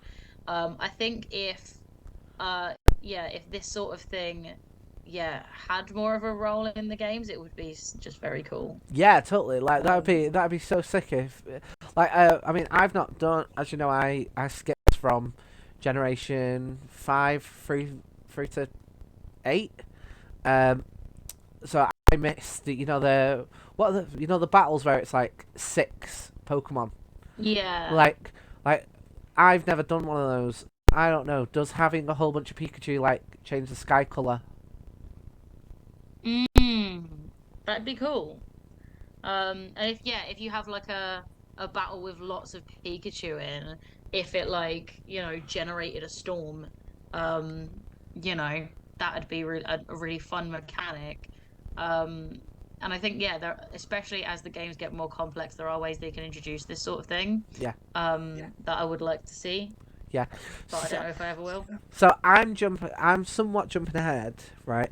In that I've noticed that it does have like different ones. Like if you look just very briefly, like gold and silver have got like different ones, which not all of these Yeah, do. Which to me says that because red and blue have got the same one, yeah, and then yellow. Obviously it becomes the star of the show at that point. But they mustn't have red and blue, have known like that it was going to be the mascot because at that point it does not have the two different dex entries. yeah. Maybe they were like, okay, they didn't realize how pivotal Pikachu Yeah, was going to be. Um, I do like Yellow's one. It keeps its tail raised to monitor its surroundings. If you yank its tail, it will try to bite you. I think Yellow Professor is an asshole to Pikachu. It's like, how would you know that it bites you if you yank its tail if you haven't been yanking its tail? yeah. Maybe don't yank on your Pokemon, you prick. I think Like, Stadium Professor was doing a day in the lab when when yellows when just like I feel like you can say that about any Pokemon with a tail, that if you yank its tail, it will try to bite you. Oh yeah, that's true. Um, That if you hit it on the head with a hammer, it will have a hammer it will have a hammer mark in its head. Well, yes, of course it will. You yeah. absolute psychopath. Yeah. Yeah. So, well, let's go to Stadium, who has continually proved to me my favourite professor. Um, lives in forests away from people. It stores electricity in its cheeks for zapping an enemy if it is attacked. Now, when I did my drawing, I was like, I got the outline. I don't know if you do the same with your drawings, but I'm like, okay, when I put this together, there's a couple of things that it must have. So like with Charmander, right, it's got to have a light on the tail. With Mm. Blastoise, it's got to have the cannons, right? And Yeah. with Pikachu, I was like, right, it's got to have the red cheeks. Yeah. Yeah. That makes sense. So yeah, so That's the first time that it's mentioned. Oh, and that happens in an episode of the anime, doesn't it? Where it becomes ill, and they can tell because of its cheeks. Yeah. Yeah, that's cute. Magnemite episode, if I'm right. Mm. And I want to say Ash catches Muck in that episode. Yeah. Yeah. Um. Okay. Should we move into Gen 2? Yep, let's do it. Right. This intelligent Pokemon roasts hard berries with electricity to make them tender enough to eat. That's cute. And I think Yeah. we do see that in like Pokemon Snap. Um, if you throw the food at it, you see it zap it sometimes. I think that's very cute. And I like that that's not something you necessarily would expect it to say. I think, given given the kind of information provided by other Pokedex entries, this is like showing more about like its natural habitat and things like that. It's not always about, battling and training and all this other stuff. It's relationship to people. I think this is a nice, cute observation. Yeah, yeah. It definitely feels like they're putting a lot of like thought into these. But I think that they Mm, must know that any kid that that like most people who play these games are probably going to catch a Pikachu at some point, and they're probably going to read the yes. Pokédex entry as well. Um, Yeah, people go out of their way to find a Pikachu. They want to put the effort into a good Pokedex entry. And also, people are going to have had a Pikachu every generation since the first time they played a Pokemon game. So it makes sense to not reuse stuff too much when it's just more likely that people are going to see it. yeah. So we've next got it raises its tail to check its surroundings. Why? Why does it need to do that? The tail is sometimes struck by lightning in this pose. Cute. Yeah. Um, I mean that's one other thing as well that I sometimes like. Does the electricity just come out of its cheeks, or does it come out of the tail? Because I feel like it's I'm pretty unclear. sure it comes out of the tail. The tail, like, can be used as a lightning rod, and I'm sure like the electricity is stored in its cheeks, but I guess it can be channeled to anywhere because it can do like I'm sure it does like thunder punch sometimes, where obviously electricity comes through its hand. Yeah. Like I think it's just stored in the cheeks, but can be like channeled to like whichever appendage is best suited to the move it's doing. Yeah. So next up we've got Crystal. When it is angered, it immediately discharges the energy stored in the pouches in its cheeks, which Crystal Professor bothering Pikachu as well. that's true. Crystal and Yellow Professors being arseholes. At the minute, like Stadium Professor's being alright, aren't they? Unless, Hmm. looking back on it, it stores electricity in its cheeks for zapping an enemy. Was Stadium Professor the enemy? Yeah, was Stadium Professor attacking Pikachu and then Pikachu zapping it. Mm. The Stadium 2 has backed off. It's back to roasting the hard berries, same as gold. So maybe Stadium Professor was like, no, it zapped me enough times. I'm just copying you. You've got a nice one. Yeah. Um, So next up, we've got Gen 3, and we've already established Gen 3 Professor is a furry. So let's see how long they can. Although they have copied Red and Green's work. Oh no, wait, no, that's Fire Red and Leaf Green. So we'll see that later. But yeah, Gen 3 Hmm. Professor is a furry. So let's see if it does that. Whenever Pikachu comes across something new, it blasts it with a jolt of electricity. If you is that like a kink thing? Is it like let's see how it reacts to this collar. Let's see. Let's see. Oh. uh, if you come across a blackened berry, it's evidence that this Pokemon mistook the intensity of its charge. I'm liking that we've almost had a through line for this berry thing. Yeah. Like you are seeing a lot more of like what it's like in its natural habitat. I think that's very cute. Yeah. This Pokemon has electricity storing pouches on its cheeks. These appear to become electrically charged during the night whilst Pikachu sleeps. Oh, that's cool bit of lore. I've never come across that Yeah. before. I wonder if they incorporated that in Pokemon Sleep. Mate, you never know. I've Mm, not been playing it, so I don't know. If anyone at home has been playing it, let us know. yeah, for sure. I've never played Pokemon Sleep. Um, Ye I wasn't well, really aware what it was. it's like a sleep tracking app with a Pokemon skin. Um, and I don't want my phone on the bed with me. Yeah, Like, I don't think that, like, yeah, yeah. I don't Whereas think it's. Whereas I almost sometimes, like, depending on what I've got on, sometimes I need the phone in bed with me because, so my alarm clock is my phone, and if I'm, Yeah. depending on how important it is that I get up the next day, I will fall asleep with my phone in my hand so that not only do I get the noise, but I also get the vibration to be able to actually Okay. wake me up. So my phone is also my alarm clock, but I leave it on my like bedside table. But like for Pokemon Fear, it needs to be on the mattress. Um, be Pokemon Fear, Pokemon Sleep needs to be on the mattress, and like the cable for my phone charger doesn't like reach far enough for it to be on the mattress with me all night. Well, And I also I also don't want to risk like rolling over in my sleep and knocking my phone off onto the floor, like because that's not gonna help. And I move around a lot in my sleep. Well, do you know what? I'm gonna give it a go, and I will report back in the Raichu episode. Report back. Yeah, All right. what it was like. Uh, so we've got. I love this next line. It occasionally discharges electricity when it is dozy after waking up.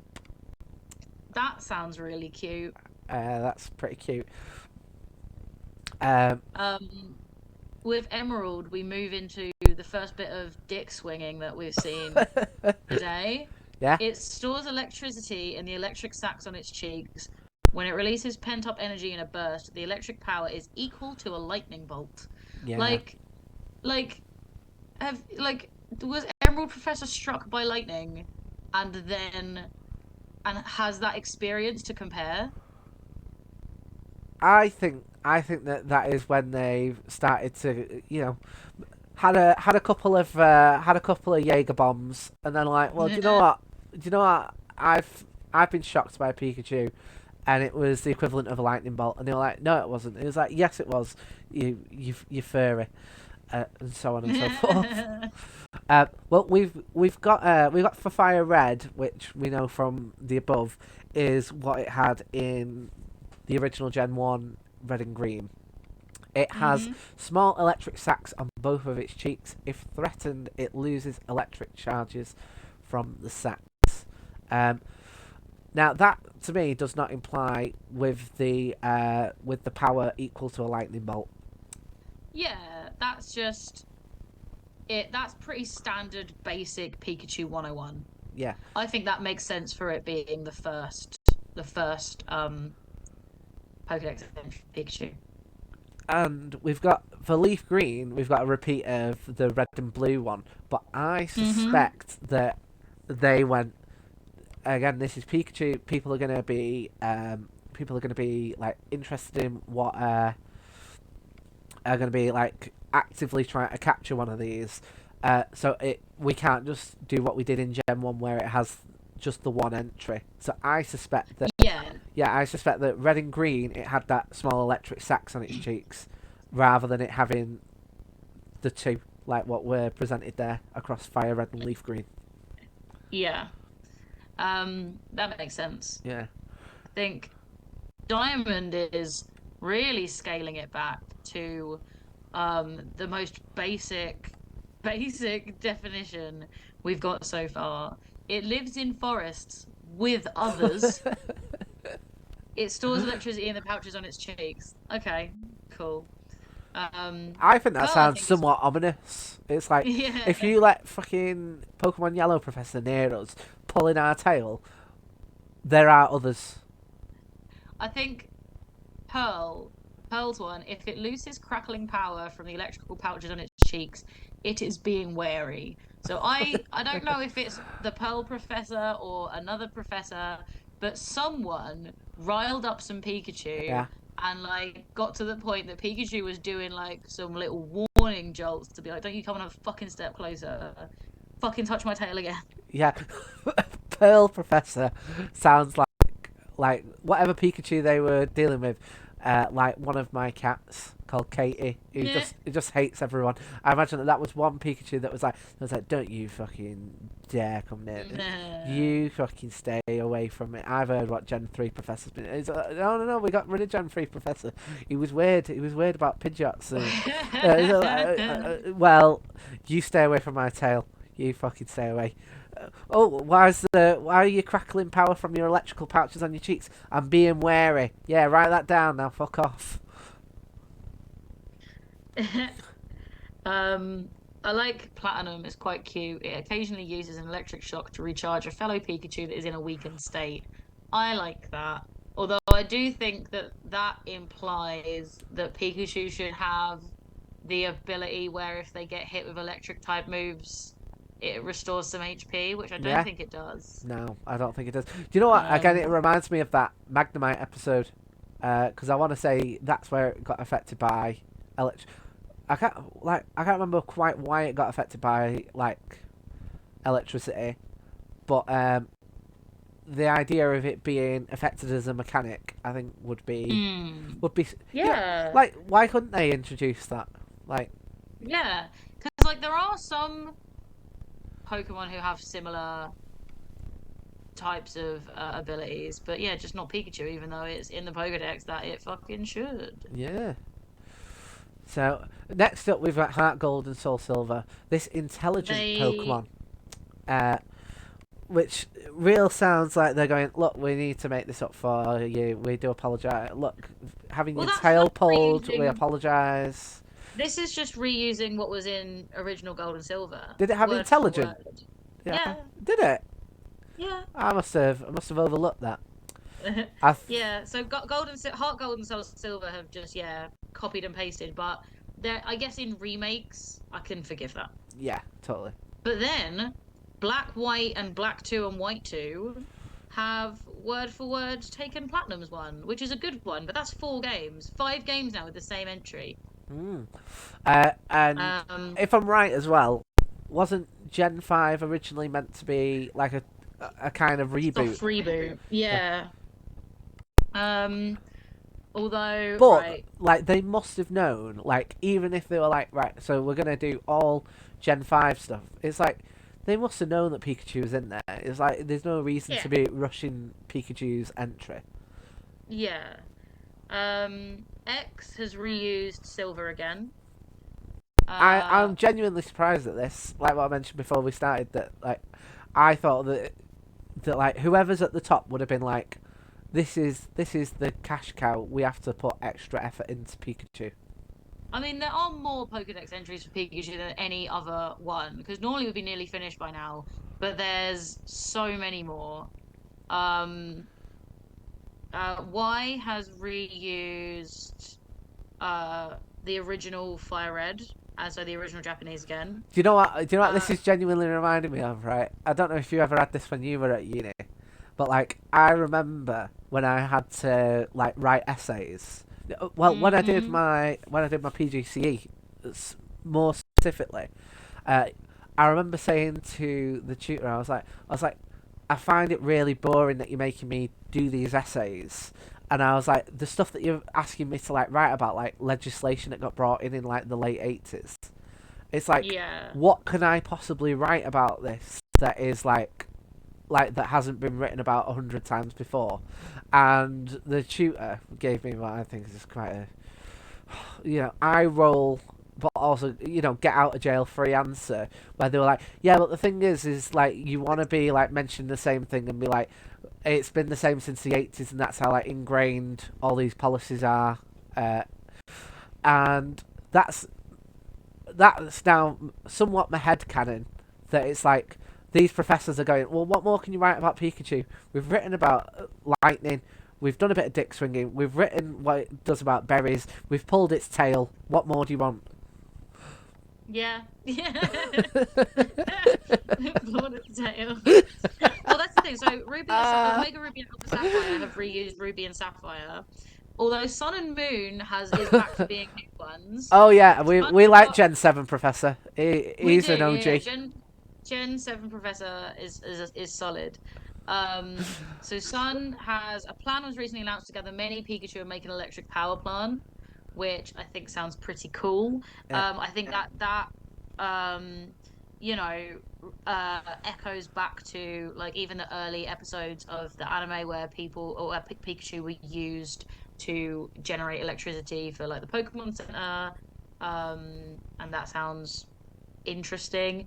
Moon has it's in its nature to store electricity. It feels stressed now and then if it is unable to fully discharge the electricity, which I guess is cute. yeah, Um, but I don't know if I like Moon and Professor repressing all those Pikachu.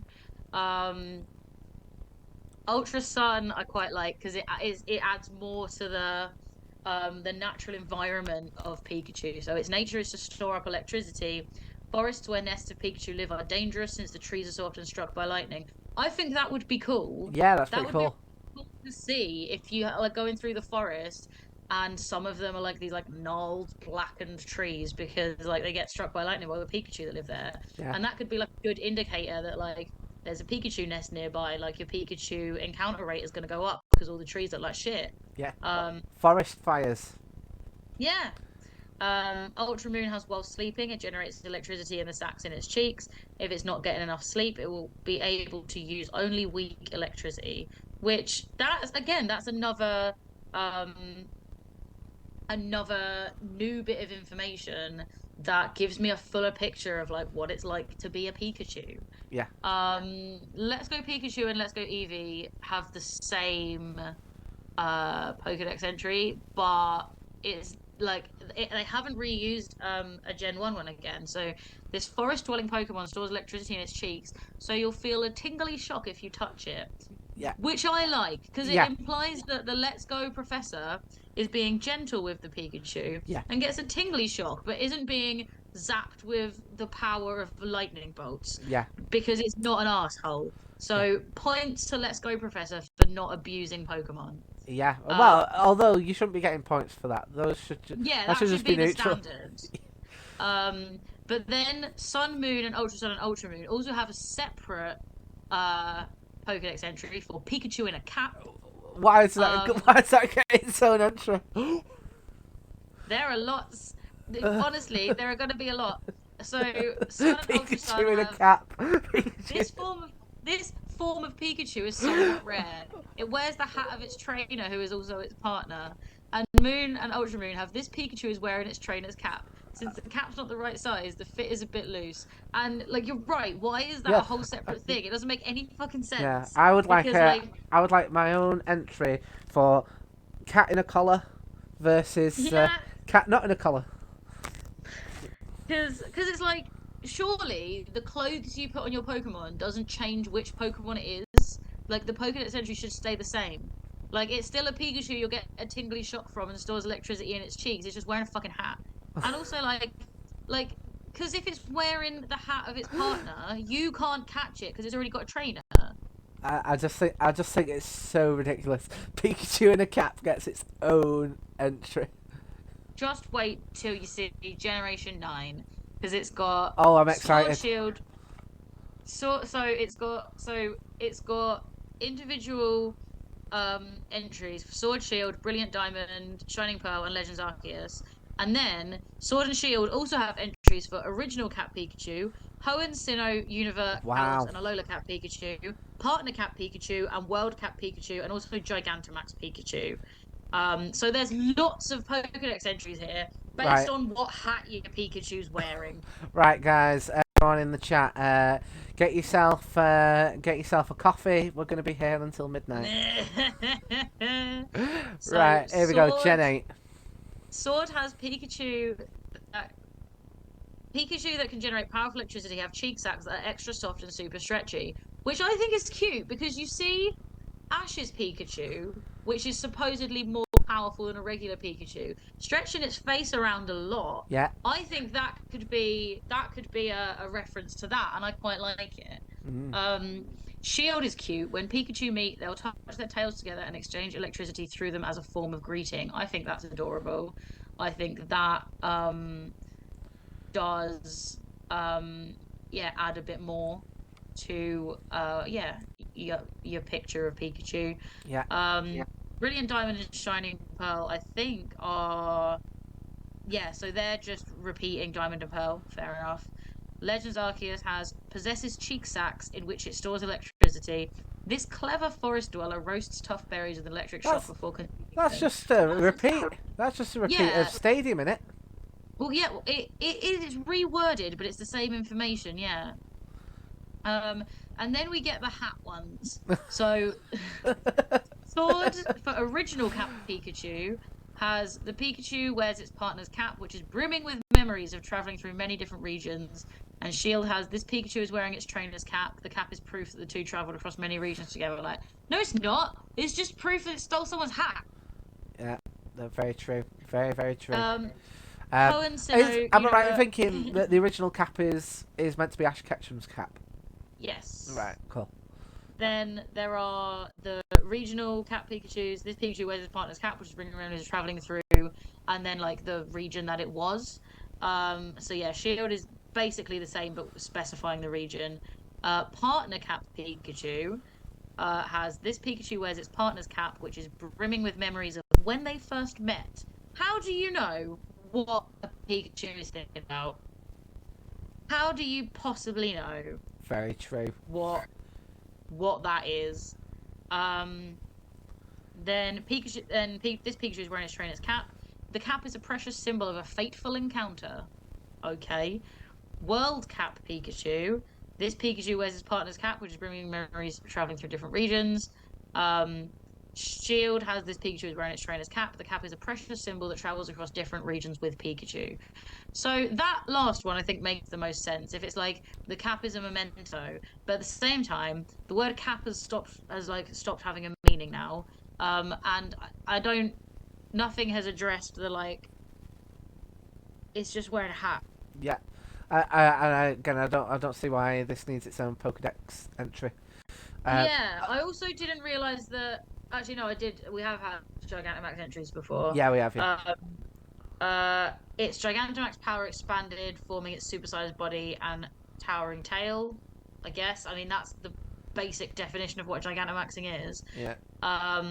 And then Shield has a more detailed one. I prefer Shield's one. When it smashes its opponents with its bolt-shaped tail, it delivers a surge of electricity equivalent to a lightning strike. And I think it makes more sense that Gigantamax Pikachu would be equivalent to a lightning strike than regular Pikachu. Well, you know, these are peer reviewed, as I'm sure we know. So I'm sure that was sent back to Stadium 3 Gen 3 Professor. So we're now on Gen 9. Oh Generation God, 10. I can't believe 9, yeah. that. So that Scarlet and Violet. Why didn't they just go? No, we're not adding this many Pokédex. And if I was working there from Gen 8 to Gen 9, I'd be like, no, absolutely not. These are all repeated ones. I think none of them look that different. All right, I forgive them. Yeah, when it's angered, it discharges the empty storage in its cheeks. We know that one. When several of them gather, they can cause lightning storms. We've heard that one. And then the cap ones are basically the same as they were in Sword and Shield. Yeah. And then we're done. And there they all are. Well, there's some pictures of them. Yeah. Right. Should we go into the Smogon? Yeah. Yeah. Let's go into Smogon. And what I'm going to do is I think I'm going to leave the screen up just because we've had those sound issues, but you know it's still essentially the same screen. So okay, so we're gonna move on in. We've got Pikachu. It is in not frequently. What does that one stand for again? Not fully evolved. So I'm not surprised that this is not in like the never used category or anything like that. You know, because of how much I imagine. So I'm guessing, right? This is just me guessing that they've not particularly changed the stats. Like they'll come up with the stats in Gen 1, and then realised that that they needed to kind of beef him up a little bit, and I'm guessing that they did that through abilities and like move set versus changing the stats for Pikachu. Because I think that if you were to like, Yeah. yeah, I think that if you were to start changing up the stats of like past Pokemon, it's like at what point do you stop? Yeah. I think you're definitely a good point there. Um, so they've got the speed thing. They've got speed, which is the highest stat, but everything else Hmm. is in the red, which is in line with the law, and a lot of stuff is kind of picked up on that it is quite fast. Uh, Yeah, it is definitely a uh known for its speed-based moves. That was a whole plot point in the fight against Artemsa's Raichu. Um they do they did shift the stats a little bit.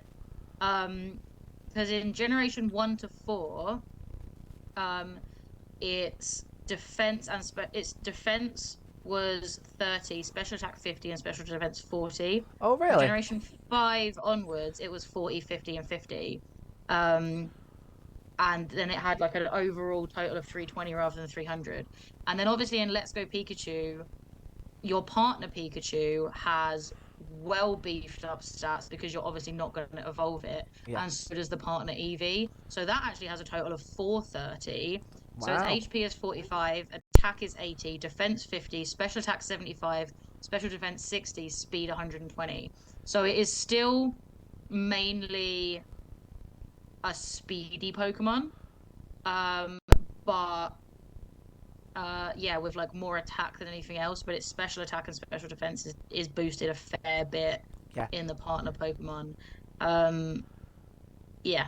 Yeah. So Well, that kind of aligns with like some of my headcanon that I've spoke about on this podcast before about how I feel like when you like get these stats through and it'll be like, okay, this Pokemon is 3'6" or whatever. I'm mhm. always like, okay, well, in my headcanon that's and it Charizard evolves at like 32 and stuff like that, or 36. Yeah, It's like, okay, you this is like the level that it evolves as for you as like a generic kind of Pokemon trainer, but for people like Lance who like specialize in dragons, can get them to like evolve differently and get different stats. And for me, like your Pikachu in Let's Go Pikachu, you are a Pikachu specialist, so it would make sense that you would have a slightly higher statted Pikachu, given that that is your yeah, main throughout like the entire. Like even if you take Pikachu off your team, it's still your partner Pokemon. yeah, yeah, definitely. Yeah. So we've got Gigantamax Pikachu, which doesn't have massively different stats. What's AG? We've not come across AG before. Anything goes is a 6v6 metagame. Um, so we've got like I mean you can just see the amount of like different strategies, the amount of different forms. Like Pikachu is an absolute beast, and they must know that it is so popular. Yeah, Like yeah, like we've come across this before, where we've had so many different ones that we can potentially go through, and sprites and different strategies across, like beyond yeah. Gigantamax. So I feel like I suppose we should go into uh, our our Trubbish rating. What do you reckon you're going to give it? Well, I mean, we knew going into this that this would be like a beast of an episode. We knew that it was going to Yeah, be we've been going for massive. 2.5 hours talking about one Pokemon. I know. And right, I know I've not discussed this with you, but I genuinely like could see us revisiting certain Pokemon over time, and it's like there's no way that if we Yes. did that, that Pikachu wouldn't be one that got revisited just because of the amount of stuff that there is. So I think I am going to give it. Oh, oh I'm torn between a 9 and a 10. Yeah, I think I would give it a comfortable 9 because it is the most iconic. It is the one you get the fullest picture of. It is the one you know the most about. It is the one that has a huge emotional impact. It has a lot of really great narratives in the show. It has so much spin-off material about it that we didn't even touch on today. Um, and it gives you such a it's got so much personality, and you meet different Pikachu that have their own personalities, and you see it as a diverse creature. Like, the reason I would knock one off out of the 10 is just because, like, sometimes I get tired of Pikachu and I want something else for a change because it's on so many things. It's like, give another Pokemon some time. Yeah, To the point that I'm a bit oversaturated with Pikachu, so I'm taking 1 point off. yeah, and I would even say that what you said there, I agree with, and because of how iconic it is, it overspills to almost for me the entire electric type. Yeah, yeah, and because like you were saying before, like it means that other electric types have to be really fucking boss in order to want to use them outside of Pikachu, and then it means that electric as a type um gets kind of over boosted, but then also overlooked. Like, poor Raichu gets so overlooked because people want to leave their Pikachu as a Pikachu. I mean, that the one time I had a Raichu on my team, it was a fucking beast. I loved it. I was like, shit. And like, it was a Lowland Raichu, so it was psychic as well as electric, but I used it so much. It was so good. It was so dependable in a way that like none of the Pikachu I ever used were. Mm.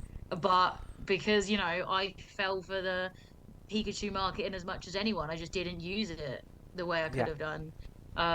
So yeah. I think the problem as well that I'm having, like I can only speak for myself, but I'm guessing that you've got a similar.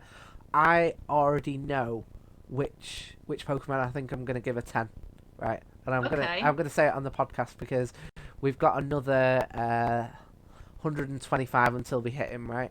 And it might Okay. change, but I'm guessing that I'm gonna give Mewtwo a 10, right? Okay. And I feel like Pikachu, and the reason why I say that is because I get the feeling that when we come to doing it, Crobat might also get a 10, right? But I don't want to put any words into your mouth. So, um, Yeah. and I'm willing for that to change between now and when we actually do it. Um, but I'm not. Do you know what? Right, I'm gonna give it a 10. I'm gonna give it a 10. Give it a 10. Um, just because of how iconic it is. But I was really tempted to give it a 9. I get that. Yeah, Yeah. if No, we that's fair. That's valid. yeah if we did point fives, it would have easily been like a 9.5.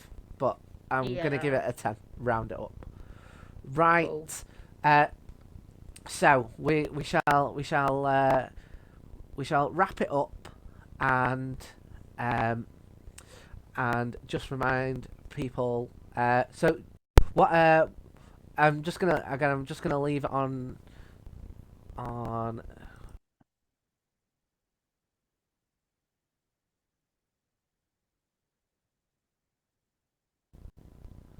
Yeah, so I'm gonna leave it on this screen just so I don't have to worry so much about the audio, just because we had those issues.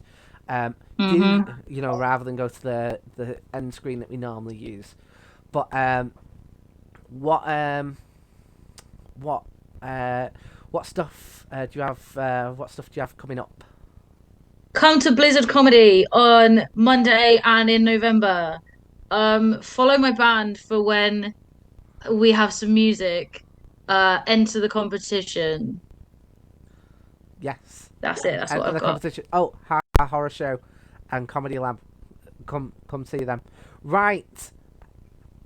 Thank you for coming in on this what we knew would be a mammoth episode, and I'm sure you potentially did too. And I feel like we didn't do too much rambling. Yeah, we went off on a couple of tangents, but then we mostly talked about Pikachu.